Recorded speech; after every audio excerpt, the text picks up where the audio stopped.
I want to give my thoughts on religion. I don't really trust any of the main religions that are prominent these days. To me, it's crazy that if you don't believe in God, you're gonna go to hell. It's also crazy that if you sin a couple times, you'll go to hell as well. I believe that there is some God out there, and that if you were a good person overall, you would go to heaven. Maybe not even necessarily heaven, but whatever exists as the least painful option of the afterlife. But then sometimes I question if there even is an afterlife anyways. People will tell me, oh, but being a good person is subjective, and the only good person is one that believes in God.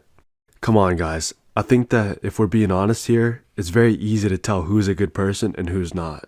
There is sort of a gray area in the middle, but for the most part, a person that is a good person is the one that leaves the least bit of harm as possible. Now let's just say, for example, that Christianity is the real religion and that anybody who doesn't believe in it is going to go to hell.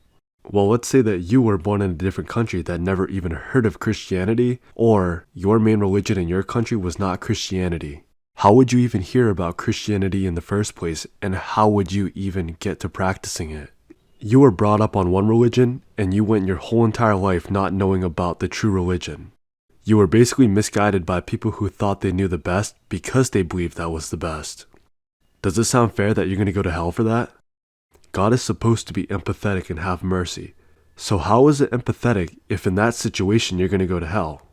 How is it empathetic that a person who doesn't believe in any religion but is a good person is also going to go to hell? To me, the thought of somebody going to hell just because they don't believe in religion is stupid. Another thing too is that a lot of these people that are so consumed by religion, they're overly nice and polite that I almost can't trust them to begin with. It just seems to me like they've got a whole bunch of issues themselves and they're hiding behind a mask. I don't trust people that are too evil, but I don't trust people that are way too polite as well. It's just not natural. Hopefully you understand where I'm coming from about how if you're a polite person and you do your best, you should go to heaven anyways, or at least the better part of the afterlife, if that exists. So for me, I try to do the best that I can do. I try to be polite and do right, and that's how I believe that I'm going to end up in the better part of the afterlife.